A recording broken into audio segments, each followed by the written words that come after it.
The hardest worker in the room is almost never the most powerful person in it. Read that again. The one grinding 18 hours. The one answering every email. The one drowning in tasks and wearing exhaustion like a medal. That person is not winning. That person is a tool being used by someone who understood something they never will. Robert Greene saw it years ago. The prince who works the hardest governs the worst. There is a form of strategic inaction so potent, so counterintuitive that the moment you master it, you will outmaneuver people who outwork you. 10 to 1, and they will never understand how you did it. But this is not about laziness. This is about something far more dangerous. Let me show you. There is a disease spreading through the modern world, and it has a name no one dares to criticize. Hustle culture. The glorification of being busy. The worship of exhaustion. You post the 4 a.m. alarm. You brag about skipping meals. You tell people you slept 3 hours like it's a war wound. And somewhere deep inside, you believe this suffering is proof that you deserve success. It is not. It is proof that you have no strategy. Robert Greene wrote about a specific kind of ruler. The one who involves himself in every minor dispute, who personally oversees every decision, who makes himself indispensable to every situation. This ruler feels powerful. He feels needed. He feels in control. He is none of these things. He is a bottleneck. He is fragile. Remove him and the kingdom collapses, not because he held it together, because he never built it to stand without him. Now look at the other kind, the prince who appears almost idle, who delegates ruthlessly, who shows up only when the moment is decisive. People whisper about him. What does he even do? They resent his calm. They mock his absence from the trenches. And then the crisis hits. And while the busy ruler is drowning in his own complexity, the calm one makes a single move, one calculated strike, and the entire board shifts. That is not luck. That is architecture. Greg McKeown calls it the effortless state. The point where you stop asking, how can I do more, and start asking, what if the right thing was actually easy? Not because it requires no skill, but because you removed every obstacle between you and the precise action that matters. Most people are addicted to effort because effort feels like progress. It triggers the same reward centers as actual achievement. Your brain cannot tell the difference between being productive and feeling productive. So you stay busy, you stay exhausted, you stay poor. The person above you, the one making 3 decisions a week while you make 300, they understood something you are about to learn. Effort is noise. Precision is power. 216 BC, the Roman Republic is bleeding. Hannibal Barca, the Carthaginian general, has just annihilated Rome's legions at the Battle of Cannae. 70,000 Roman soldiers dead in a single afternoon. The greatest military disaster Rome had ever suffered. The Senate is hysterical. Generals are demanding a counterattack. The people want revenge. Blood for blood. Pride demands it. And into this chaos walks one man who proposes the most insulting strategy imaginable. Do nothing. His name was Quintus Fabius Maximus, and his plan was simple. Do not fight Hannibal. Do not engage him. Do not give him the pitched battle he is designed to win. Instead, follow him, shadow him, cut his supply lines, burn the crops he would forage, harass his flanks with small raids, and wait. Rome hated him for it. They called him the delayer. It was meant as an insult. Senators accused him of cowardice. Soldiers questioned his manhood. The public mocked him in the streets. Every instinct in the Roman psyche screamed for action, for confrontation, for the glory of direct combat. Fabius ignored all of it. He understood something that Hannibal's other opponents did not. Hannibal was a genius of engagement. His entire strategy depended on Rome doing the obvious thing, attacking, meeting him in open battle, giving him the stage where his tactical brilliance could operate. By refusing to play, Fabius removed the stage entirely. Hannibal wandered Italy for years, winning skirmishes that meant nothing, burning fields that were already scorched. His army weakened, his allies wavered, his supply chain rotted. He won every battle and lost the war, because the war was never about battles, it was about endurance. And the man who did nothing outlasted the greatest military mind of the ancient world. History eventually vindicated Fabius.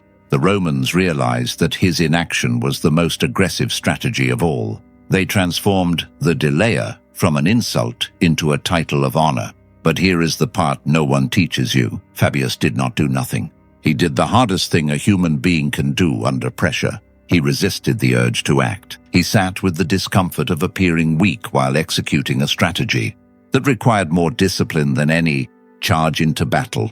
This is the art Robert Greene encoded into his work. The ability to recognize when action is the enemy, when doing something, anything, is just a way to soothe your anxiety rather than solve your problem. Sun Tzu wrote it plainly. The supreme art of war is to subdue the enemy without fighting. But most people read that line, nod, and then immediately go fight because restraint is painful. Restraint doesn't photograph well. Restraint doesn't get likes. And restraint is exactly why it works.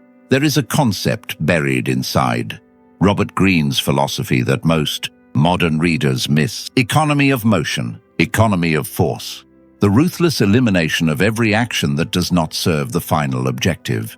Think of a surgeon. A surgeon does not make 50 cuts when 3 will do. A surgeon does not swing the scalpel with passion. Every incision is measured. Every movement is stripped of excess. The surgery is defined not by how little was done, but by how little was necessary. Now think about your life. How many of your daily actions are surgical, and how many are just movement? Emails that didn't need sending, meetings that produced nothing, arguments you entered because your ego couldn't tolerate silence, decisions you made because you felt pressure to appear decisive. Most people are not exhausted from meaningful work. They are exhausted from unnecessary motion. Cal Newport studied the habits of some of the world's most productive people and found something paradoxical. They worked fewer hours than their peers, not because they were lazy, but because they eliminated everything that was not essential. They compressed their output into focused, deliberate blocks of deep work that produced more in 4 hours than most people achieve in 12. The 48 Laws of Power describes this as Law 30. Make your accomplishments seem effortless. But that law is usually misunderstood as simply hiding your work. That is the surface interpretation. The deeper meaning is to structure your life so intelligently that the work itself becomes minimal. Not minimal in impact, minimal in waste. Tim Ferriss built an entire philosophy around this principle. He asked a question most people are terrified to ask. What if 80% of what I'm doing is completely useless? What if only 20% of my effort creates meaningful results? When he tested it, the numbers were even worse. Closer to 95/5. 95% of his activity generated almost nothing. 5% generated almost everything. He didn't work harder. He amputated. He cut clients that consumed energy but produced no revenue. He stopped attending events that felt productive but created zero outcomes. He automated and delegated everything that didn't require his specific judgment, and his income increased while his work hours collapsed. This is not fantasy. This is surgical economics applied to a life. But most people will never do it because cutting feels like losing. It feels irresponsible. It feels like cheating. Your identity has been welded to effort. You were taught that suffering is the price of success, and that anyone who succeeds without visible suffering must be a fraud. That belief is the chain, and the people above you broke it a long time ago. Japan, late 1500s. 3 men wanted to unify a nation, torn apart by civil war. Their names were Oda Nobunaga, Toyotomi Hideyoshi, and Tokugawa Ieyasu. There is a famous Japanese riddle about them. If a bird won't sing, what do you do? Nobunaga says, kill it. He was the conqueror, brilliant, brutal, relentless. He unified Japan through sheer force, and then he was assassinated by one of his own generals. His empire collapsed overnight.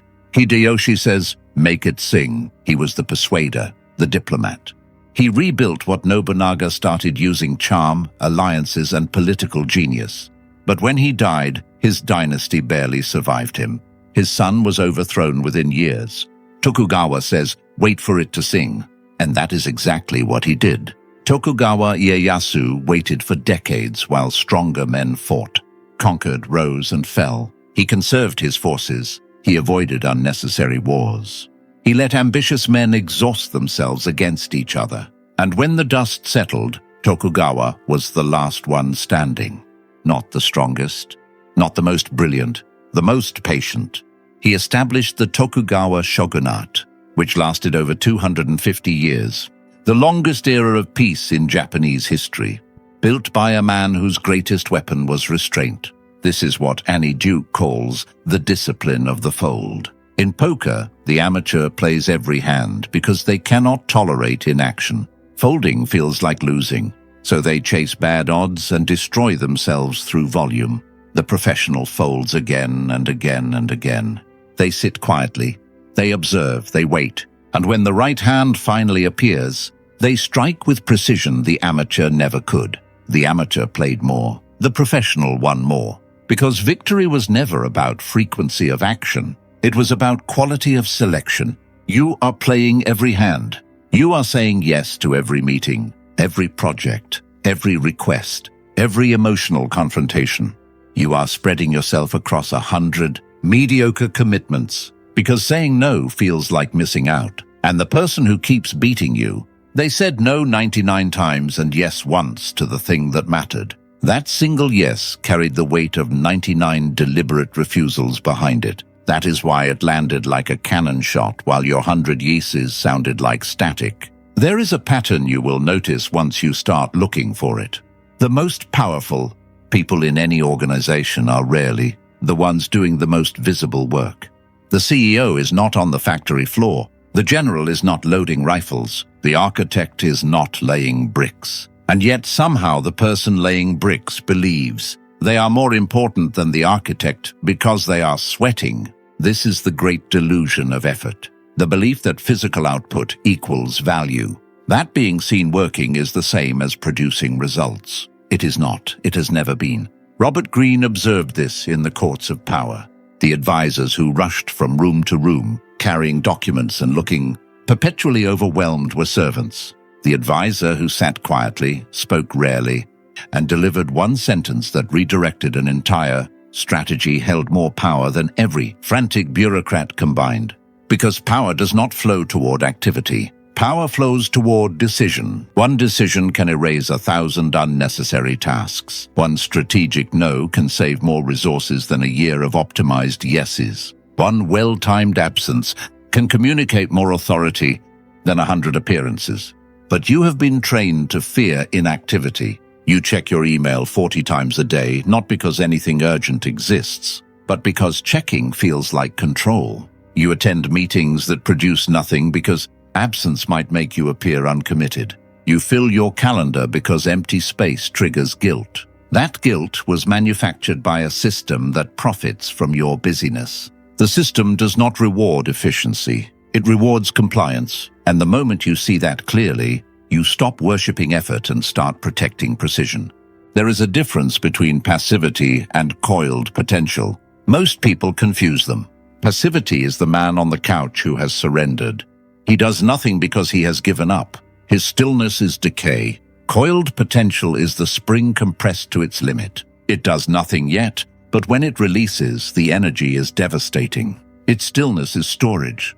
The art of doing nothing is not about becoming passive. It is about becoming a loaded spring. Every moment you spend in strategic inaction, you are accumulating. You are watching patterns that busy people miss. You are conserving energy that exhausted people have already spent. You are clarifying your position while distracted people are still scrambling to find theirs. There is a concept in physics called potential energy. A boulder sitting at the top of a cliff has done nothing. It has moved nowhere.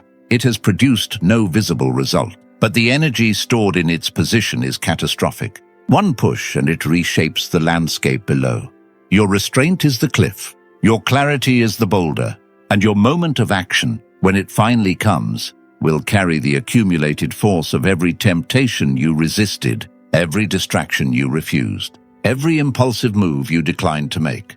This is what Robert Greene meant when he described the strategist who waits for fortune to turn, not waiting passively like a leaf in the wind, waiting like a predator in tall grass. Still, invisible, precise, and then one movement that changes everything. Most people fire 100 bullets into the dark and hope one hits. You wait until you can see the target clearly. Then you fire once. That single shot will be worth more than their entire magazine. Here is something nobody talks about. Decision fatigue is not just tiredness. It is erosion of judgment. Every decision you make throughout the day draws from the same cognitive reservoir. What to eat, what to wear, how to respond to that text, whether to take that call. Each one feels insignificant. Each one costs something. By the afternoon, your decision-making capacity is compromised. Not slightly, substantially. Studies on judges found that parole decisions made in the morning were dramatically more favorable than those made later in the day. Same judges, same types of cases, different outcomes because the cognitive fuel was gone. Now think about your life. You make hundreds of decisions every day. Tiny commitments, small yeses, micro expenditures of judgment that leave you mentally depleted before the moment that actually matters arrives. The person practicing the art of nothing has eliminated most of those decisions. They have designed their environment so trivial choices are automated or removed entirely. They stripped life down to a small number of high-leverage decisions that receive the full force of their mind. This is not laziness. This is resource management at the level of thought. Robert Greene advised leaders to delegate everything that could be delegated, not because delegation was noble, but because a ruler who wastes judgment on trivialities has nothing left. When the enemy arrives at the gate, your gate has enemies approaching and you are too exhausted to see them because you spent the morning arguing about details nobody will remember. Kill the trivial, protect the essential. Your clarity is a non-renewable resource. Every hour wasted in reactive busyness is an hour stolen from the one decision that could change your entire trajectory. You have been told that momentum is everything, that once you start, you must never stop, that consistency is king, that any pause is a step backward. This is partially true and mostly dangerous. Momentum is valuable when it is directed. Momentum without direction is a car with no steering wheel. It moves. It feels powerful. It kills you. There are seasons where the correct move is acceleration, where the opening exists and you must charge through it before it closes. But there are also seasons where the correct move is absolute stillness, where emotions are running hot, where every voice around you is screaming, do something, and the only intelligent response is to do nothing. Robert Greene studied rulers who lost power not through weakness but through restlessness. Leaders who could not tolerate quiet periods, who created unnecessary conflicts just to feel relevant, who destroyed stability because stability bored them. They ruined themselves with their own energy. The Japanese have a concept called ma, the negative space between notes in music, the empty room in architecture, the breath between words. Ma is not emptiness. It is the thing that gives everything else meaning. Without the pause, music becomes noise. Without empty space, a room becomes a prison. Without silence, words lose power. Your life needs ma. It needs the strategic pause, the deliberate gap, the courage to stop producing and start perceiving. Because in that pause, you begin to notice what frantic people never see. The pattern behind the chaos, the opportunity hidden in plain sight, the move everyone else missed because they were too busy reacting. The person who masters the pause does not fall behind. They discover the shortcut the runners overlooked. And while everyone else is collapsing from exhaustion, the one who paused is already standing at the finish line, calm, clear, and undefeated. So, what does all of this mean for you right now, tonight, tomorrow morning? It means you need to conduct an audit of your life with surgical honesty. Look at your calendar. How many items on it will matter in 6 months? Be honest. Most of them are rituals of perceived productivity. Meetings that produce minutes but no outcomes. Tasks that make you feel dutiful but move nothing forward. Social obligations that drain you but you attend because guilt feels cheaper than confrontation. Cut them, not gradually. Now look at your commitments. How many did you say yes to because you were afraid no would make you look lazy, uncommitted, or difficult? Every one of those yeses is a leak in your power. Every one of them dilutes the force you could bring to the one thing that actually matters. Find the one thing, the single lever that if pulled with full force, would make most of your other activities irrelevant. It exists, you probably already know what it is. You have been avoiding it because it is harder than busy work. It requires thought. It requires courage. It requires the terrifying realization that most of what you have been doing was theater. Then do that one thing, not with more hours, with more depth, with the full undivided weight of a mind that is no longer bleeding energy in 40 directions. Robert Greene did not write for busy people. He wrote for effective people, and effectiveness has never been measured by sweat. It is measured by outcome per unit of effort. The ruler who achieves peace through one strategic alliance is more powerful than the ruler who achieves it through 10 years of war. The cost is lower. The result is identical. The difference is intelligence. You have been fighting wars that could have been solved with one difficult conversation, grinding through problems that could have disappeared with one brave decision, filling your days with motion because stillness forced you to confront a question you did not want to answer. Am I busy or am I effective? Sit with that question. It will burn, let it, because on the other side of that burn is a version of you that works less, produces more, and moves through the world with a calm that unsettles every hustler in the room. A version of you people cannot figure out. How does he have so much time? How is he so calm? How does he keep winning while everyone else is drowning? The answer is elegant and brutal. He stopped doing what didn't matter, and he had the nerve to do it before anyone gave him permission. That is the art Robert Greene encoded. That is what Fabius practiced in the hills above Hannibal's army. That is what Tokugawa Ieyasu understood while stronger empires burned around him. That is what every surgeon, every grandmaster, every apex strategist understands in their bones. The victory is not in the swing. It is in the selection of when to swing. Everything else is wasted motion disguised as ambition. Kill the waste. Sharpen the blade.